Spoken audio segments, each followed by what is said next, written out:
We just got done with the presentation in Woodbine, and we are talking about soil first and how here at Natural Fertilizer and Soil Solutions, we feel like soil fertility needs to come first and soil health needs to come first, and then agronomy second.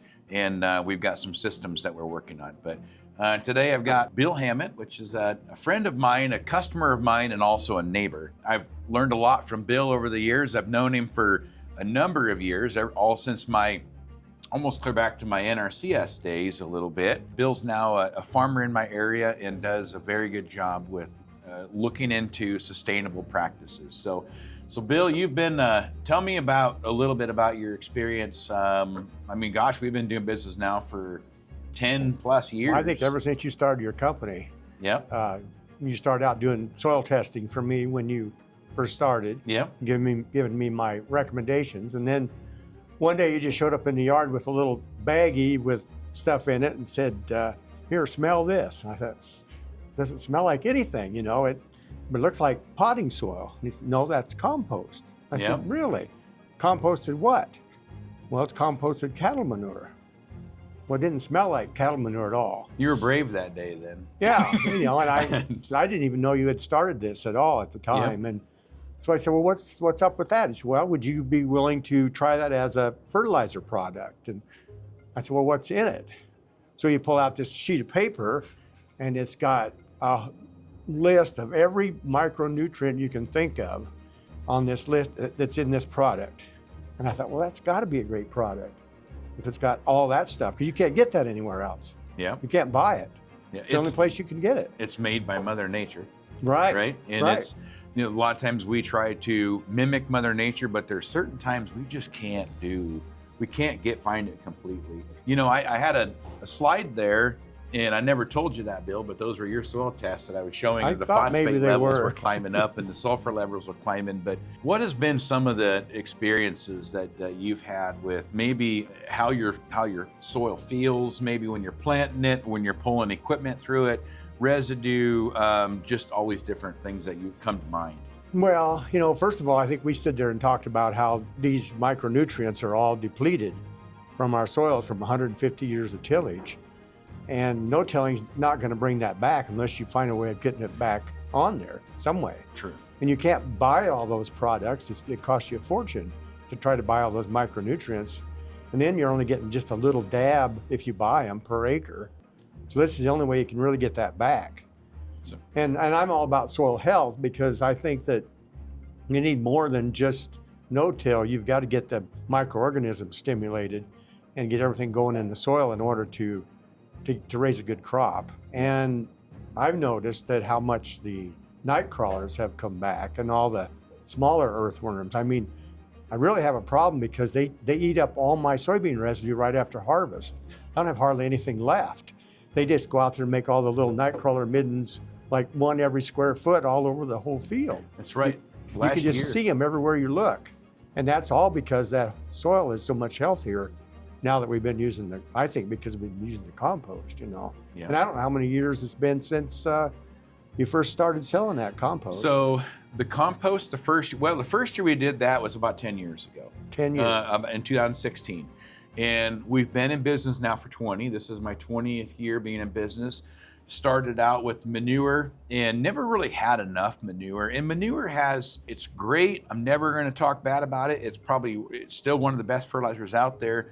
But there's also like inconsistencies in moisture and just different things. And the nice thing about the compost product that we're making is it does make it more homogenized product. It looks a lot more consistent, a little more organic matter. And then, you know, we're always constantly trying to find ways. Every now and then a feedlot guy is, you know, what happens is something goes in there where it's a brick or a concrete or something. And we're constantly trying to figure out ways to get that stuff cleaner and work through those processes. This is a natural process. You can't make something perfect. Mother Nature's not perfect. None of us are perfect, right? But we can always try to be better at it. And whenever you're buying some organic, sometimes there is little things like that. But we're moving through those. Yeah. So. I know when you first stockpiled it on my farm down there along the highway, people asked me, what is that you've got piled down there?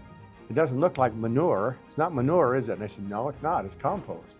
So I had to explain to people what compost was really like, or where it came from, or how you made it, because it was brand new in our area. Yeah. And then sooner or later, then you just started seeing more and more piles around the countryside. Now it's real common to see the compost piles, but back then there just wasn't such a thing. No. And it's going to take now, I mean, you can see that too. I'm sure you've had customers say, where are you getting that at? Well, it's kind of a fine list to be on at this point. We're expanding and trying to look at more unique opportunities to make natural fertilizer. Manure is where we started, but this year will hopefully be the pivotal year for our business, and maybe even like the whole Corn Belt, Midwest. There's nothing else like this, but right now we're trying to bring food waste and other food processing waste streams in, compost them, make a stable material, and apply it back to the fields. I mean, what are your thoughts about if I start adding food waste and different things into our products? I mean, does that sound interesting to you? Oh yeah, I wouldn't have any problem with that at all. I think it's a great way to get rid of all these products, or make use of these products that people are throwing away now. And as long as you're getting the same nutrient value basically out of that as you would be the manure product, I don't know how that's going to pan out as far as and we're looking the at nutrients. That. And when we're doing our probably procurement, don't really know until you actually compost the product and analyze it to see what's in it. Correct. Yep. Because they're all going to be different depending on what sources they come from, I'm sure. Correct. Yep. And we're going to be sourcing our materials and trying to find ways to make our blends about the way we want it. We're going to look at this situation more agronomically than most composting operations. Most of them are just going to bring in materials, mix them together, and this is what you have. We're going to bring them in our procurement operation and say, what is this material? What does it have for nutrient content? What is its benefits? And what can I mix it with to make a nice product at the end?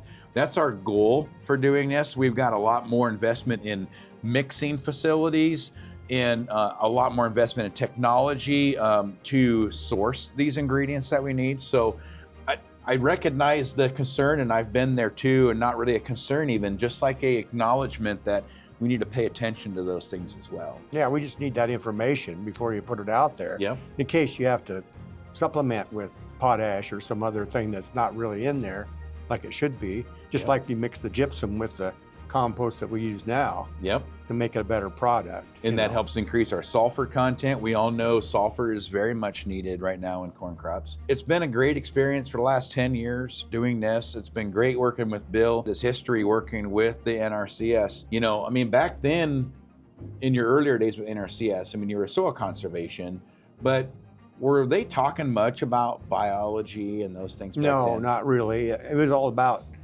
just residue cover mainly was the big push, to try to get more erosion control through no-till. And that was my big thing that I advocated most was strict 100% no-till. And I started no-tilling in 1982, corn. I started beans in 1990. And most of my farms have never been tilled since 1990.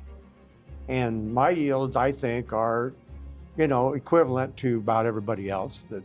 But at least the soil is still there, and the soil quality is so much better than the guys that till. Yep.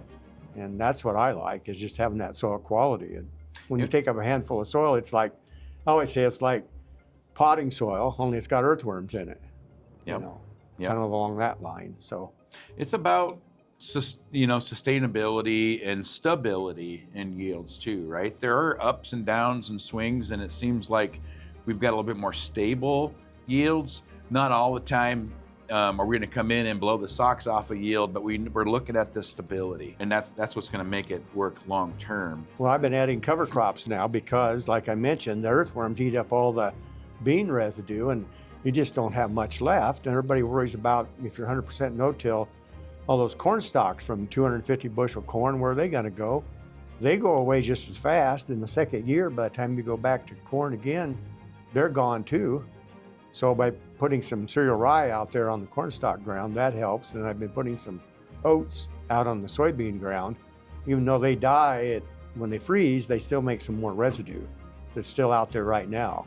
Yep. That helps some. And it cycles nutrients that's in the soil, Right. brings it from down below, brings it up top. The biology that we're talking about are going to break down all these materials and release them back to the surface of the soil. So it's kind of like you're able to complete that nutrient cycling system just right there in the soil at the same time. Right, and keeps the living roots in the soil over the winter with the rye, Yep. which you never have in a corn soybean rotation. The soil just goes dead over the winter. There's nothing there to feed the microbes. Yep. Like when we had a prairie soil, it was alive all year round, always cycling, and we just don't have that with a corn soybean rotation. Like you said, back in the late 80s, 90s, they weren't talking about biology. No. It was all about soil erosion. Yep, So, yep. and you started no-tilling in 89. And I would say no-till never really got really popular till probably into the 2000s. So you've always been an early adopter of these new technologies, Bill, and I do admire that. Yeah, that's why I was an early adopter of the compost too, you know, and other new products that are coming along right now that I want to try. Yeah. Well, thanks for everything. Thanks for once in a while my cows get out telling me that we can get them back in. So being a No neighbor, problem. he drives by, and it's really nice being able to work with our neighbors. So Yeah, I like listening to the cows up there when you wean the calves for a couple of days. yeah, that'll happen again soon. So all right, thank you. Yep. You.